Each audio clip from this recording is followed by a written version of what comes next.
Okay, and now for the most exciting part of the day, we are going to meet 12 Israeli outstanding startups, all focusing on agri-tech innovations. By the end of the day, we will have a winning company decided by your votes. Therefore, I encourage you to listen carefully to the presentation and grade each presentation based on two major parameters. One, to what extent they answer an unmet market needs, and two, the level of innovation. Each one of you receive a remote control. It's something like that. Look under your chair. Each one you have this remote control.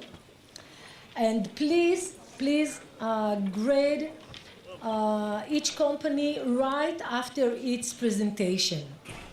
Enter a grade from 1 to 9.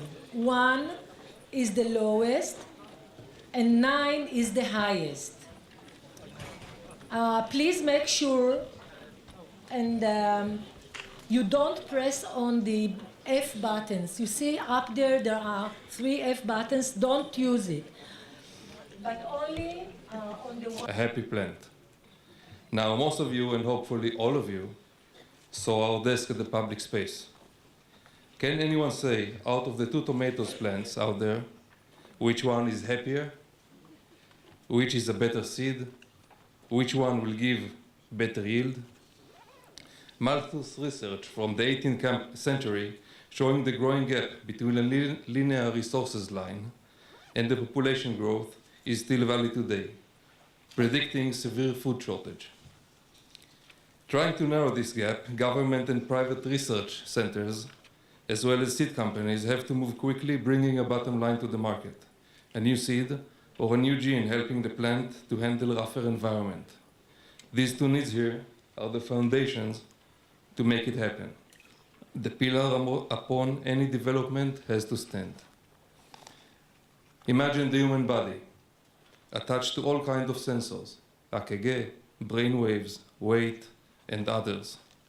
Now imagine thousands, and an amazing software that can monitor, analyze, and say, according to a specific criteria, whom to pick. This is exactly what we do, only in the plant world. We build scalable systems, up to thousands units each. We can set irrigation and fertilization to each plant according to an experiment plan, monitor all sensors automatically and continuously, and analyze the results to the second and the plant. On the right side, you can see the importance of comparing them on the same time of day continuously.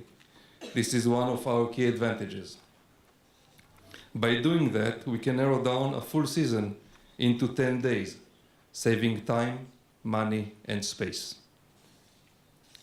We have the ability to drill down to the minute and the gram and determine the better seed.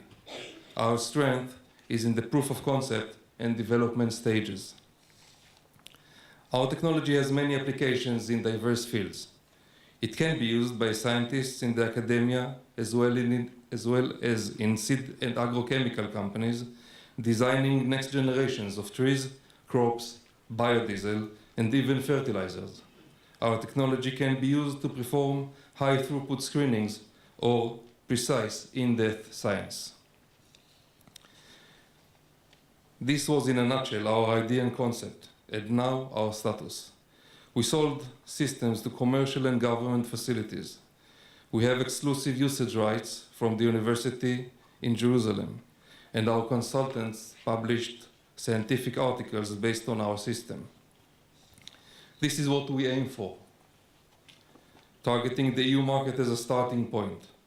Our model is based on research services for the small to medium faculties and sales to commercial companies and universities.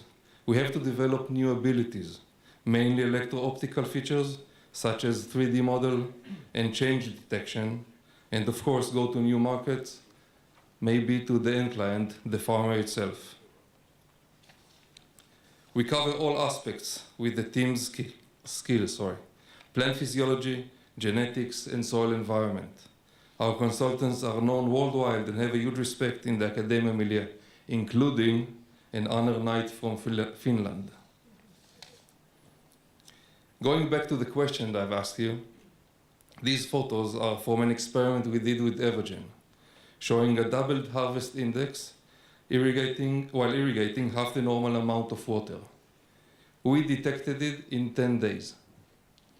2 things I want you to remember for my 5 minutes. Using our system will shorten the development process in a needed market. And the second, better and continuous info. Thank you.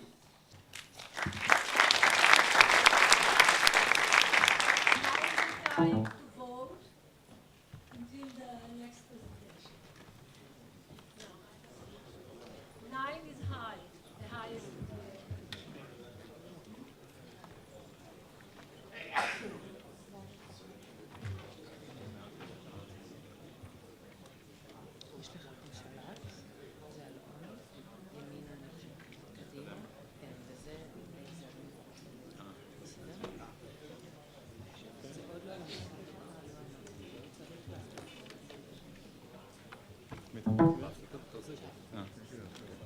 Okay, good afternoon and happy Hanukkah. You know, one of the messages that Hanukkah teaches us is that we don't need to use a stick to chase away darkness. Instead, even just a little bit of light can chase away a lot of darkness. And we in EdenShield try to implement such a principle to crop protection. Now, these are some of the main insects in agriculture today. And we all know domestic insects, and when they do appear, we take a pesticide and take care of the problem. And we would expect that that is what farmers do when insects infest their crops. So it may be surprising to find out that these insects manage to cause billions of dollars of damages to a wide range of major crops with so many pesticides available. Well, the reason is that these insects are very sophisticated and have sophisticated survival mechanisms and techniques. And they manage to quickly develop resistance to toxic chemicals, which make pesticides less efficient. With so many insects in the environment, greenhouses are being used to try to provide a protected environment for crops. However, some of these insects are very small and manage to penetrate through the insect screens of the greenhouses and attack the crops. So innovative solutions need to be introduced to achieve efficient crop protection. Well, in EdenShield, we search for innovations in plants, and you may be wondering how this desert scenery relates to plants. Well, plants in general cope with insect attacks in nature as part of their existence. And they do so by using special compounds and survival techniques, which we try to tap for our needs. Desert plants, although rare, have usually more active and potent concentrated active ingredients because of the stressful growth environment. And in my years of research of botanical compounds, I discovered that some Israeli desert plants contain compounds that naturally deter some of the main insects of agriculture. And this initiated the development of the EdenShield technology. We discovered compounds that create a dominant odor signal to insects that masks or conceals the plant odor. So the insects do not come to the plant. So we do not use the stick of toxic chemicals, or do we attempt to kill the insects. Simply, when we change the odor of the insects are not attracted to the crop. And very important, insects do not develop resistance to this odor masking mechanism. Our initial market segment is the greenhouse segment. And when the farmer sprays our plant extract on the greenhouse screens surrounding the crop, the dominant odor reduces insect attraction to the crop and protects the crop.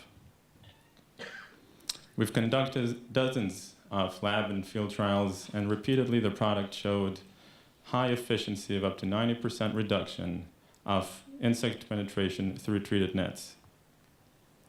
An important advantage of this method is that since the product works by odor masking and we do not place the product directly onto the plants, we do not have to go through the long and costly pesticide registration procedures, which means we can reach the market at a much shorter time and lower cost. The greenhouse crop protection market is estimated for insects is estimated around $2 billion and has the fastest growth rate in agriculture. And our strategy is to establish sales initially in the greenhouse market and then proceed to the open field market, which may require more lengthy regulatory procedures because the product will be applied directly onto the plants. We've conducted dozens of successful field trials and demonstrations, and we're now in the process of conducting and planning pre-sale demos both in Israel and abroad. We patented our technology, and we've identified the key active ingredients. We're in the process of producing a first commercial batch and planning to initiate sales early next year. We are raising $750,000, with which we plan to expand field trials and demos, continue R&D, and scale up production and sales. Thank you very much.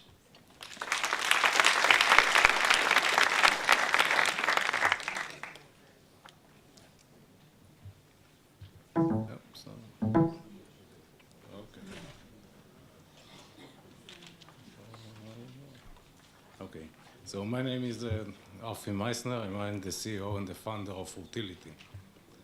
As we all know, there is a lack of food we have today, and there is much more food that it's needed. And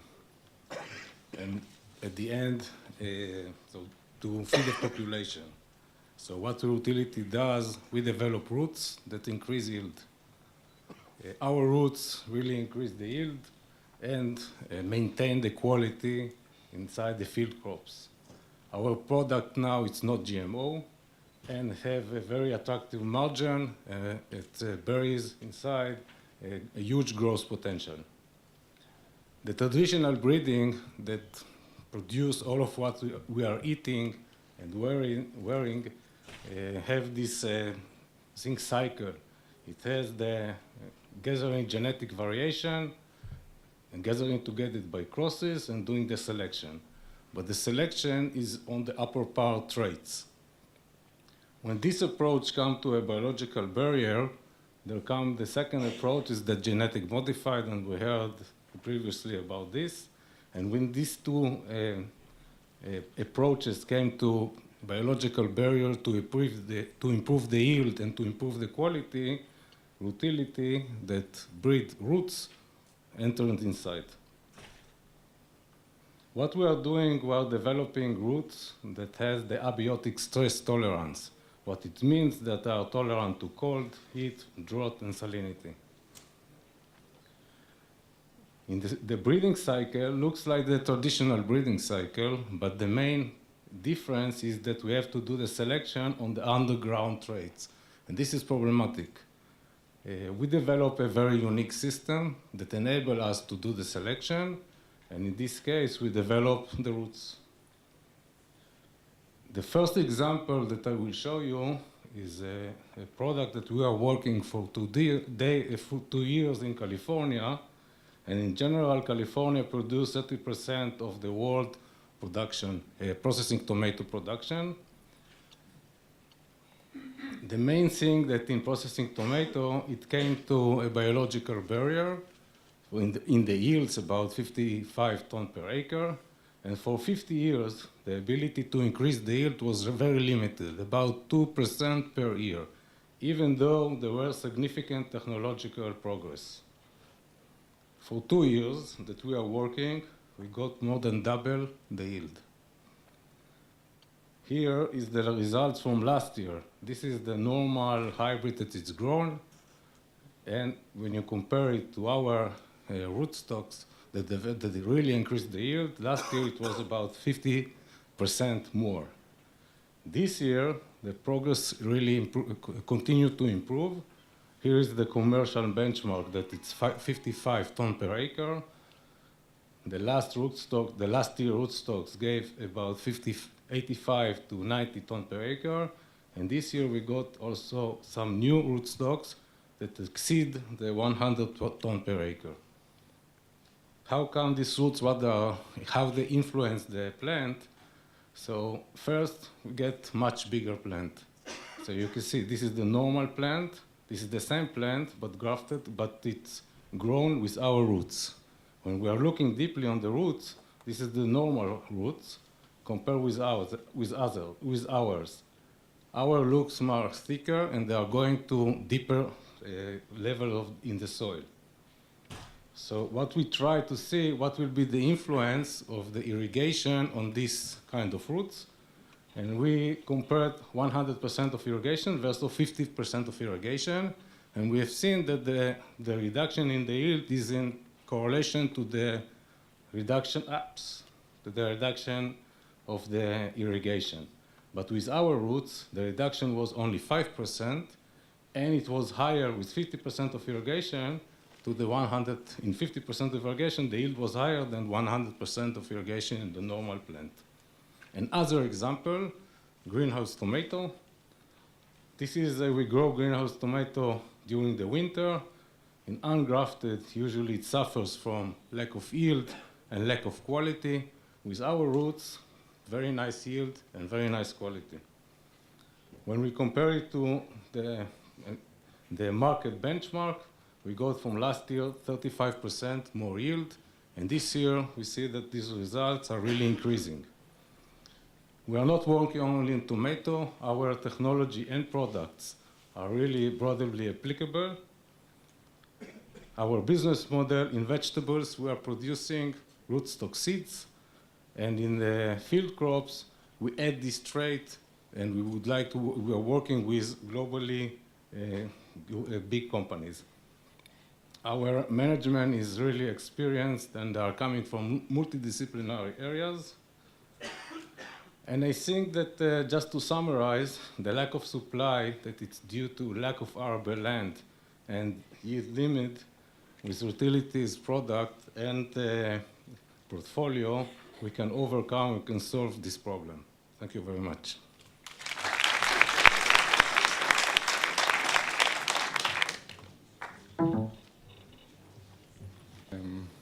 My name is Ziv Dubinsky. I'm founder and CTO of Metabolic Robots. I'm going to talk to you about animals, and it's a little bit different.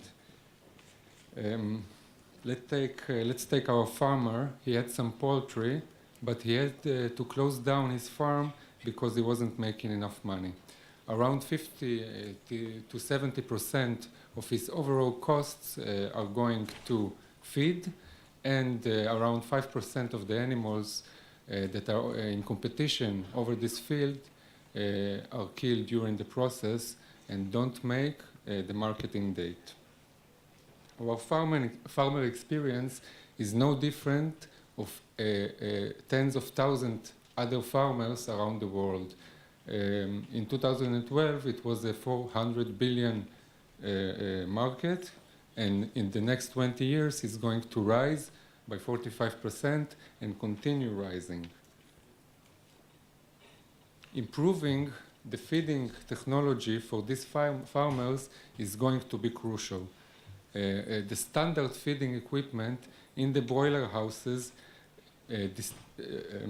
dispenses the feed in fixed intervals during the day, not accounting for flock behavior, demand for feed, or the poultry age or breed.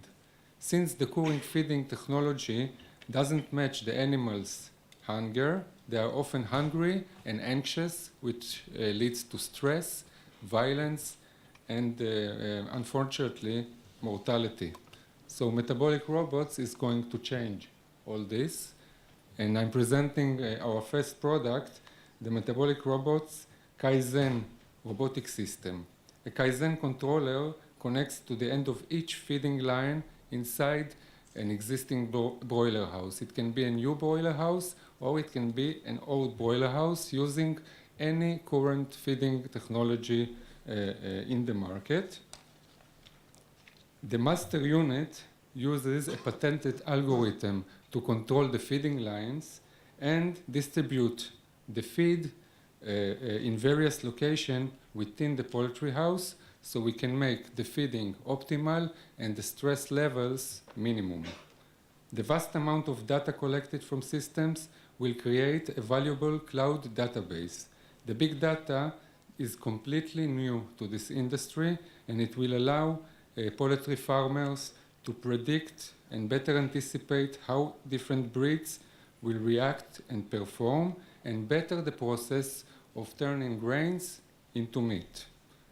The Kaizen system accounts for the poultry age, breed, sex, the time of the day, and of course the actual demand for feed in different locations in the broiler house, because for the individual animal inside a small group, location is everything, and the ability to get to the feed or water is everything for this. Testing with the alpha system show some amazing things. The big change is being induced by us saving around 10% for the farmer in costs, and we can see this with less feed consumed by the animals and in much less mortality rates. And also the system's ROI for the farmer is going to be very low and much less than a year.